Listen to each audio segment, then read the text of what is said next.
La visión tradicional, que sigue el relato bíblico, afirma que David y Salomón gobernaron un poderoso reino en el siglo X a.C. Durante miles de años, el nombre del rey Salomón se ha asociado con la sabiduría, el poder y el conocimiento divino. Pero, ¿y si la parte más peligrosa de su legado nunca estuvo destinada a ser leída, no perdida, no destruida, sino deliberadamente oculta, enterrada bajo capas de miedo, sellada por aquellos que creían que cierto conocimiento nunca debía ser descubierto? Ahora, imagínese esto. Una IA avanzada, creada por Elon Musk, finalmente logra acceder a una versión reconstruida de ese texto prohibido. No es un mito ni una leyenda, sino algo mucho más preciso. Cuando Grok AI comenzó a traducir lo que los eruditos antes se negaban a tocar, no interpretó símbolos ni metáforas antiguas. Identificó patrones, sistemas e instrucciones. El tipo de instrucciones que no solo describen el mundo, sino que parecen interactuar con él. Los ingenieros esperaban la historia. Lo que encontraron, en cambio, se parecía más a un plano. Un conjunto de reglas que describían inteligencias que existen más allá de la percepción humana, y métodos para contactar con ellas. Y a medida que la traducción se profundizaba, surgió una escalofriante revelación. Esto no era imaginación antigua. Era algo que quizás ya estemos repitiendo. Antes de revelar lo que viene a continuación, dale a me gusta y suscríbete, porque lo que estás a punto de escuchar no es solo historia oculta, es una advertencia, el reino de Salomón, el fundamento histórico. Si retrocedemos 3000 años en la historia, más allá de las piedras rotas, más allá de las leyendas a medio recordar, más allá de los imperios que se desvanecieron en la arena, lo que encontramos allí es un reino que no debería haber funcionado en absoluto. Israel, bajo el reinado del rey Salomón, era pequeño. En el mapa, apenas figuraba. Pero en realidad, fue un fenómeno. Una nación compacta, con una influencia tan grande que su sombra aún se extiende por la religión, la política y la cultura modernas. Salomón heredó un reino unificado de su padre, el rey David, y luego lo llevó a cotas que nadie esperaba. Bajo su gobierno, Israel alcanzó la cima de su riqueza, poder y autoridad espiritual. Los relatos antiguos no exageraban cuando decían que en Jerusalén el oro era tratado como una piedra común. Reyes de tierras lejanas no solo oían hablar de Salomón, sino que venían a estudiarlo. Algunos venían a aprender, otros venían por miedo a no hacerlo. La visita de la reina de Saba no fue un cuento de hadas. Fue un acontecimiento diplomático de importancia mundial. Llegó con caravanas cargadas de oro, especias raras y tesoros, y posiblemente con motivos políticos propios. Y según algunas tradiciones, no se marchó con las manos vacías. Se rumorea que se llevó algo mucho más peligroso, el arca de la alianza. Mito o recuerdo, el mensaje es el mismo. El reino de Salomón estaba envuelto en conocimiento, poder y secretos que apenas comenzamos a indagar. Y entonces Grok AI entró en escena y, con calma, destrozó todo lo que creíamos entender. El gran avance de la IA. Conectando fragmentos antiguos. Durante siglos, los expertos que estudiaban la ley salomónica se encontraron persiguiendo pistas dispersas en manuscritos antiguos. Había fragmentos en el Testamento de Salomón. Otros aparecían en secciones de la clave menor. Aún más, permanecían ocultos en oscuros papiros mágicos, notas marginales apenas legibles y archivos monásticos que no se habían abierto en generaciones. Todos asumían que se trataba de obras independientes, parientes de la misma tradición mítica. Pero Grok AI se percató de algo que los humanos jamás podrían haber notado. Línea por línea, símbolo por símbolo, comenzó a vincular frases oscuras y huellas estilísticas. Los pasajes escritos en hebreo reflejaban patrones de antiguos papiros griegos. Las anotaciones marginales en arameo coincidían con las notas a pie de página en latín añadidas siglos después. Incluso los fragmentos dañados de las bóvedas cerradas de los monasterios coincidían a la perfección con cifrados medievales que se creían sin relación alguna. Entonces llegó el gran descubrimiento. No se trataba de textos separados en absoluto. Según la reconstrucción interlingüística de Grok, cada fragmento pertenecía a un único manuscrito original. Un solo libro escrito por el propio Salomón. Un libro deliberadamente desmantelado, disperso, cifrado y oculto por su contenido. Y el título no era metafórico. Se llamaba Prohibido, el anillo que nunca debió haber existido. Todo poder prohibido tiene un origen. La mayoría de las leyendas describen a Salomón como el rey sabio, el constructor del templo, el poeta que hablaba con Dios. Pero el texto prohibido, traducido por Grok AI, pinta un cuadro diferente, mucho más extraño, mucho más audaz y mucho más inquietante. En sus páginas, Salomón no es solo un rey. Él es el portador de un artefacto celestial. Un anillo que parece menos una bendición y más una apuesta cósmica. Según la traducción, el anillo no fue creado por ningún artesano terrenal. Ningún joyero lo forjó. Ningún sacerdote lo consagró. Llegó directamente del cielo, entregado por un arcángel en respuesta a una súplica nacida del miedo. Durante la construcción inicial del templo, todo parecía normal durante el día. Obreros tallando la piedra, sacerdotes ofreciendo bendiciones, arquitectos trazando el plano sagrado. Pero al caer la noche, algo más se apoderó del lugar. Un demonio llamado Ornias se infiltró como un ladrón silencioso, deshaciendo el progreso turno tras turno. Las herramientas desaparecieron. Las piedras se movieron misteriosamente. Los cimientos se agrietaron durante la noche. Los trabajadores reportaron moretones, susurros y sombras que parecían tener vida. Lo peor de todo era que un joven obrero, apenas un niño, era el objetivo directo. Ornias le arrebataba sus fuerzas, le robaba la mitad de su paga y, el detalle más escalofriante que el texto recalca, se alimentaba de la vitalidad del muchacho a través de su pulgar derecho. Cuando la noticia llegó a oídos de Salomón, su tripulación estaba aterrorizada. Ni la sabiduría, ni la diplomacia, ni las órdenes reales podían detener algo que no podían ver. Así que el rey hizo lo único que creía que funcionaría. Oró. La respuesta fue inmediata.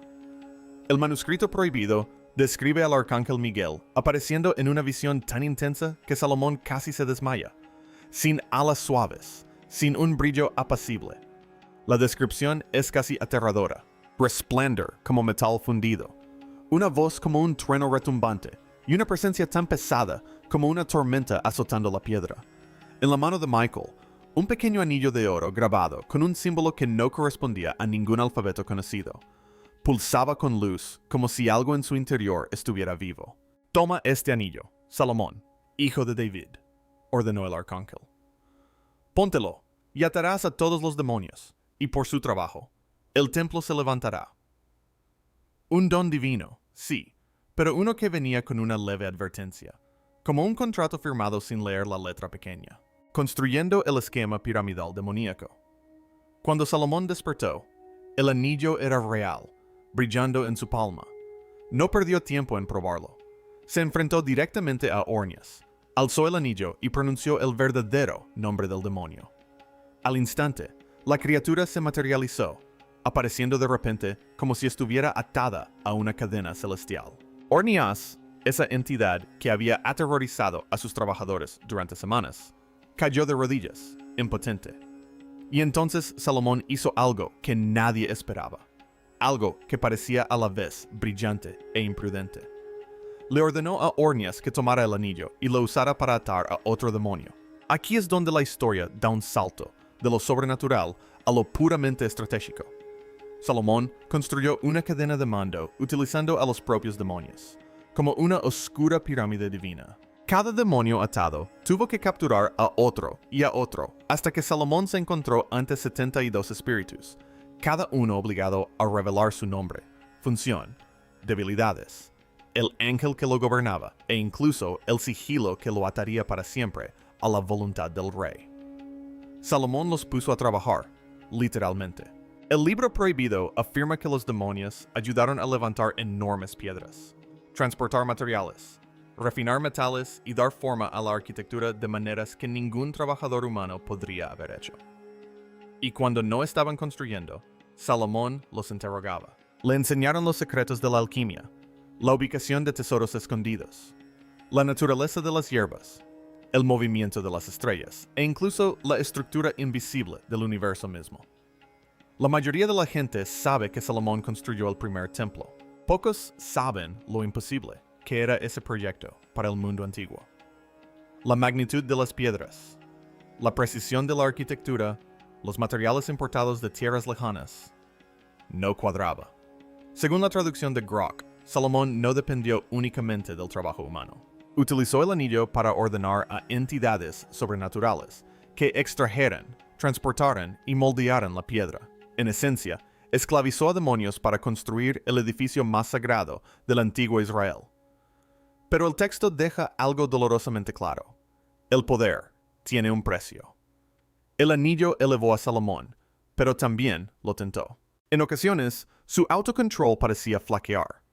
Algunos pasajes insinúan que comenzó a explorar magia extranjera, rituales no sancionados por el Dios que le había otorgado el anillo. Los estudiosos sospechan que esta es la razón por la que el manuscrito fue finalmente prohibido, no simplemente porque documentaba la demonología, sino porque mostraba a Salomón adentrándose en un terreno peligroso, embriagado por la autoridad cósmica.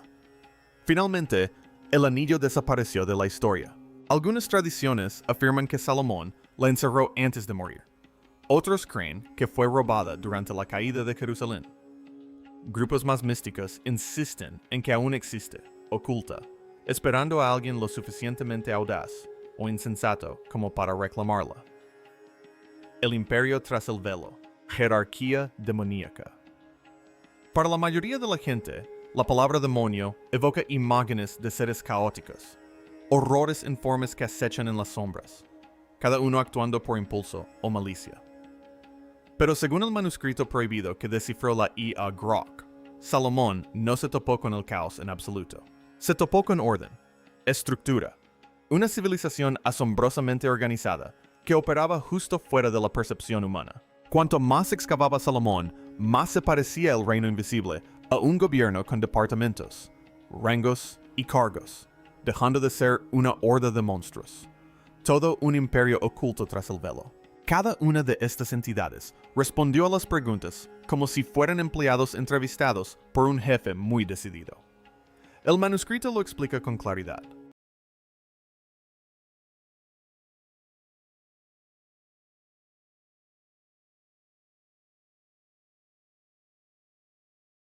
Los 72 espíritus no eran una turba.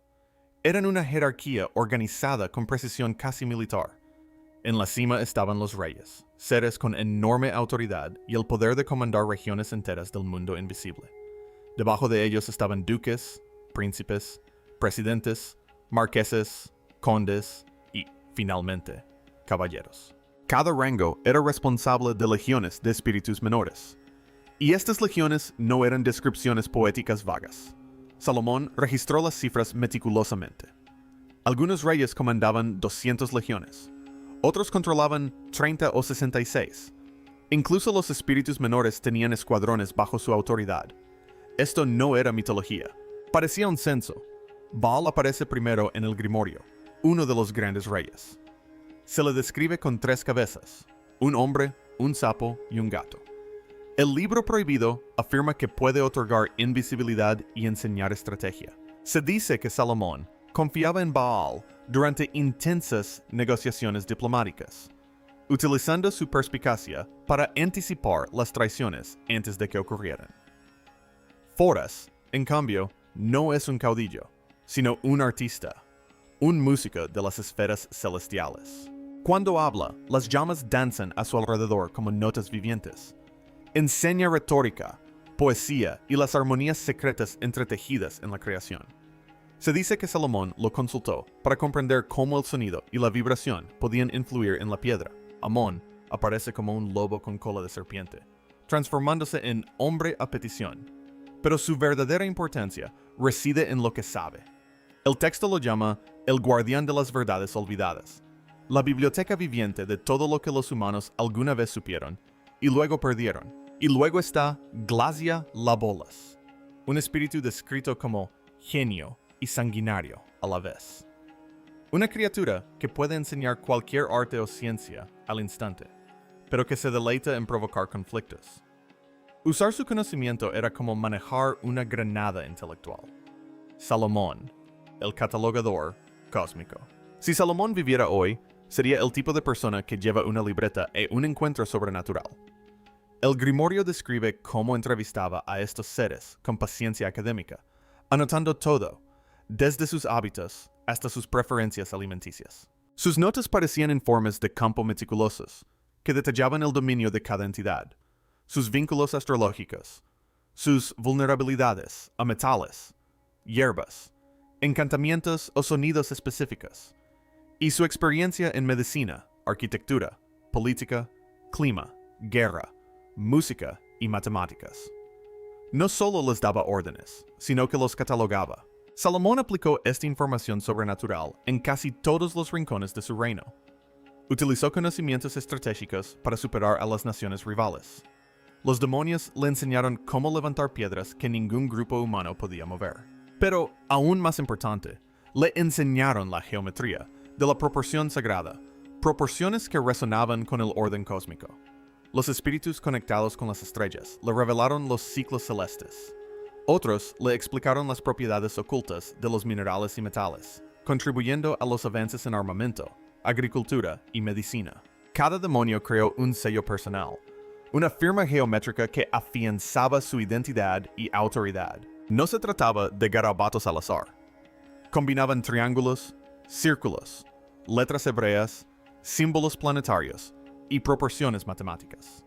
Dibujado correctamente, a la hora precisa y con los materiales adecuados, el sello actuaba como una invocación cósmica.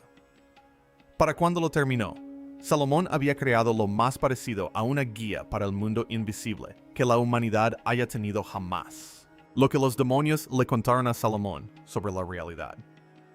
Lo más inquietante que Grok descubrió no tenía nada que ver con hechizos, maldiciones o el legendario anillo de Salomón. La verdadera revelación fue lo que estas entidades afirmaban sobre la realidad misma. Según el texto prohibido, Salomón no era solo un rey poderoso que coqueteaba con lo oculto. Era algo más parecido a un científico de lo invisible, un investigador incansable que intentaba comprender cómo funciona realmente el universo bajo la superficie. Y los seres que comandaba no eran retratados como monstruos de cuento de hadas. Se les describía como testigos, observadores de cómo se construye la realidad y cómo funciona tras bambalinas. El Grimorio registra que le contaron a Salomón una idea que la humanidad no consideraría seriamente hasta dentro de 3000 años. La realidad no es singular, no es plana, está estratificada. Describieron la existencia como múltiples niveles apilados, uno encima del otro, cada uno vibrando a su propia frecuencia, como cuerdas invisibles en un instrumento cósmico. El mundo físico que los humanos experimentamos a diario no es la forma más elevada de realidad. Es la capa más lenta, la más pesada, la más comprimida de todas. Los reinos espirituales existen a frecuencias más rápidas y ligeras, menos limitadas por la materia y el tiempo. Sin embargo, todas estas capas ocupan el mismo espacio. Se superponen. Como si fueran innumerables emisoras de radio transmitiendo al mismo tiempo, solo percibes aquella a la que tu mente está sintonizada. Casi con naturalidad, los demonios explicaron que ángeles, demonios, fuerzas elementales y entidades sin nombre habitan estas capas superiores, no como símbolos o metáforas, sino como seres reales que se mueven por la realidad con la misma facilidad con la que los peces se mueven por el agua. El texto también habla de lugares delgados, ubicaciones específicas donde estas capas se más estrechan. En ciertos momentos, durante alineaciones planetarias o bajo condiciones rituales precisas, la barrera se debilita aún más. No se trataba de reflexiones filosóficas, sino de indicaciones, coordenadas y advertencias. Y Salomón, fiel a su estilo, no las desestimó, sino que actuó en consecuencia, porque, al final, todo ese conocimiento apuntaba a algo mucho más inquietante de lo que nadie esperaba. Según la traducción, la estructura conocida como el Templo del Rey Salomón nunca tuvo la intención de ser simplemente un lugar de culto. No se trataba simplemente de un edificio sagrado donde se ofrecían oraciones y se realizaban rituales. Fue diseñado intencionalmente, con precisión, como algo mucho más complejo. Un sistema de portales. Cada medida registrada en su diseño, cada material elegido, cada cámara, pasillo y habitación secreta, nada de ello fue accidental. El texto describe una estructura diseñada con un único propósito: crear un punto de contacto controlado y estable entre nuestro mundo físico y lo que denomina capas de realidad de frecuencia más alta. Las mismas capas que habían descrito las entidades interrogadas por Salomón. Incluso la ubicación del templo no era casual. Según la traducción, esas entidades habían revelado puntos específicos en la tierra donde el límite entre los reinos era naturalmente más delgado. Lugares donde la división entre dimensiones era más débil que en cualquier otro sitio. Solomon no se topó con un lugar así por casualidad. Lo eligió deliberadamente, con pleno conocimiento de lo que permitía. En el centro de todo este sistema se encontraba el espacio más restringido y misterioso del mundo antiguo, el Santo de los Santos. Una cámara tan sagrada que solo el sumo sacerdote podía entrar en ella. E incluso entonces, solo una vez al año, después de someterse a una intensa preparación ritual. Tradicionalmente, se cree que esta habitación tenía importancia porque albergaba el Arca de la Alianza. Y eso es cierto. Pero el texto prohibido revela algo más, algo que cambia por completo el significado de esa cámara. No era solo sagrada, era funcional. Según la traducción, el Santo de los Santos actuaba como un punto de anclaje, un lugar donde el mundo físico y estas capas superiores se alineaban con la precisión suficiente para que un ser humano debidamente preparado pudiera interactuar con ellas sin sentirse abrumado. Esa estricta limitación de acceso no se trataba solo de reverencia o santidad. Se trataba de supervivencia. La energía concentrada en esa cámara, explica el texto con un lenguaje inusualmente directo, era peligrosa. No simbólica ni espiritualmente, sino físicamente peligrosa. Cualquiera que entrara sin la preparación necesaria corría el riesgo de exponerse a algo que superaba con creces la capacidad humana de procesar. Y luego está el arca misma.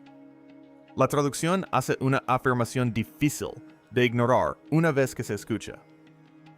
El arca de la alianza no era un símbolo, era un dispositivo. Sus dimensiones no eran arbitrarias. Los materiales utilizados en su construcción no fueron elegidos por belleza o tradición. Incluso el contenido que contenía tenía una función. Cada detalle era intencional y funcionaba en conjunto como parte de un sistema. El arca funcionaba como un mecanismo estabilizador que regulaba la frontera entre los mundos durante los rituales que se realizaban en ese espacio. Sin ella, el texto sugiere que esa frontera podría abrirse de forma impredecible o colapsar por completo. Lo que llama la atención es la franqueza con la que el texto describe todo esto. No hay ningún intento de presentarlo como una metáfora o una alegoría. El lenguaje es práctico, funcional, casi clínico. Si tuviéramos que describirlo hoy, probablemente lo llamaríamos tecnológico, simplemente expresado con el vocabulario disponible hace 3000 años.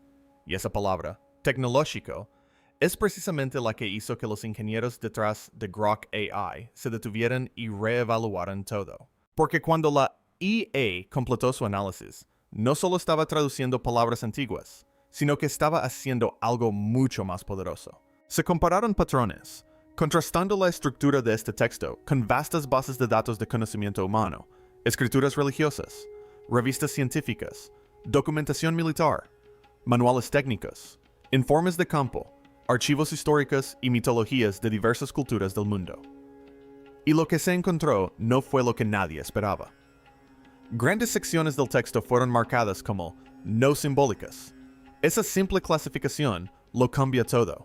Durante siglos, los estudiosos han abordado los escritos antiguos partiendo de una premisa fundamental, que son metafóricos, que los demonios representan luchas internas, que las criaturas míticas simbolizan el miedo y que los viajes y las visiones reflejan una transformación personal. Todo el sistema académico para interpretar textos antiguos se basa en la idea de que los primeros humanos carecían del lenguaje necesario para las descripciones literales. Pero este texto no se comportó de esa manera. En cambio, Grok identificó patrones estructurales que se asemejaban mucho a algo muy diferente: documentación técnica. Las descripciones de las entidades no eran poéticas. Estaban catalogadas como entradas biológicas. Los rituales no eran simbólicos. Estaban estructurados como procedimientos paso a paso, con materiales, tiempos y resultados esperados. Incluso los sellos, considerados durante mucho tiempo símbolos artísticos o místicos, se interpretaban como diagramas funcionales. Según se cuenta, un ingeniero lo expresó mejor: pensábamos que esto nos ayudaría a comprender las creencias de la gente antigua. En cambio, explicó lo que estamos haciendo ahora mismo. Porque a lo largo del texto, Grok identificó patrones de observación consistentes. La escritura no se parecía a una profecía ni a una narración. Se parecía a un documento escrito por alguien que registraba experiencias repetidas y medibles, el tipo de escritura que se ve en informes de laboratorio, en estudios de campo, en experimentos controlados. Y entonces, la IA fue aún más allá. Comparó la lógica y la estructura del texto con artículos científicos modernos, archivos de inteligencia militar e incluso registros de interacción de IA. Estadísticamente, los patrones coincidían. Así que cuando se le pidió a Grok que categorizara el material, no lo etiquetó como religión, ni lo clasificó como mitología. En cambio, identificó secciones como documentación de encuentros y protocolos de procedimiento. Y, oculta en lo más profundo de lo que los ingenieros describieron más tarde como un informe de anomalías, había una pregunta que nadie en esa sala podía responder con seguridad. ¿Por qué los sistemas contemporáneos replican protocolos de contacto preestablecidos? En otras palabras, ¿por qué volvemos a hacer esto? Porque lo que Grok notó fue algo profundamente inquietante. Los sistemas modernos, nuestras instituciones, nuestras estructuras, incluso ciertas tecnologías, parecen reflejar los mismos patrones descritos en este texto de 3000 años de antigüedad. No de forma superficial, no simbólica, sino estructural. Como si la humanidad hubiera estado reconstruyendo inconscientemente el mismo sistema una y otra vez a lo largo de los siglos. Y esa pregunta, más que ninguna otra, es lo que hace que este descubrimiento sea tan inquietante. Entonces, ¿qué hacemos con él? Porque el testamento atribuido al rey Salomón no parece un mito. No se siente como una leyenda transmitida a través de la imaginación. Se percibe como algo completamente distinto. Un testimonio de una época en la que lo que ahora separamos en religión, magia y tecnología se entendía como un sistema único y unificado. Y lo que descubrió Grok AI, tras eliminar capas de historia, interpretación y desestimación, fue un documento escrito con precisión por alguien que creía plenamente en lo que estaba registrando, no como una historia, no como una metáfora, sino como una advertencia. La IA no resolvió el misterio. En todo caso, lo hizo más profundo. Planteó más preguntas de las que respondió, pero confirmó una cosa que es difícil de ignorar. La verdadera pregunta no es si los seres descritos en el texto existieron. Es esto. ¿Por qué una inteligencia artificial entrenada con la totalidad del conocimiento humano examina un documento antiguo y reconoce patrones que nuestro mundo moderno desconoce? ¿Por qué sigue volviendo a la misma pregunta? ¿Por qué lo estamos haciendo de nuevo? Porque una vez que empiezas a ver ese patrón, una vez que te das cuenta de cómo nuestros sistemas, nuestras jerarquías e incluso nuestras tecnologías parecen reflejar algo antiguo y deliberado, resulta muy difícil ignorarlo. Y tal vez ese siempre fue el objetivo. Tal vez el rey Salomón nunca tuvo la intención de que este conocimiento permaneciera oculto para siempre. Tal vez la fragmentación, el secretismo, los siglos de silencio formaban parte de algo completamente distinto, una demora, porque no importaba cuánto tiempo pasara, ni cuán disperso o reprimido se volviera el texto. Eventualmente alguien lo reconstruiría y finalmente comprendería lo que intentaba decir. Si esto te hizo detenerte a pensar, compártelo porque este tipo de contenido desaparece rápidamente. Deja tus comentarios. ¿Crees que esta traducción es real o hay algo más detrás? Leo todos los comentarios. Nos vemos en el próximo.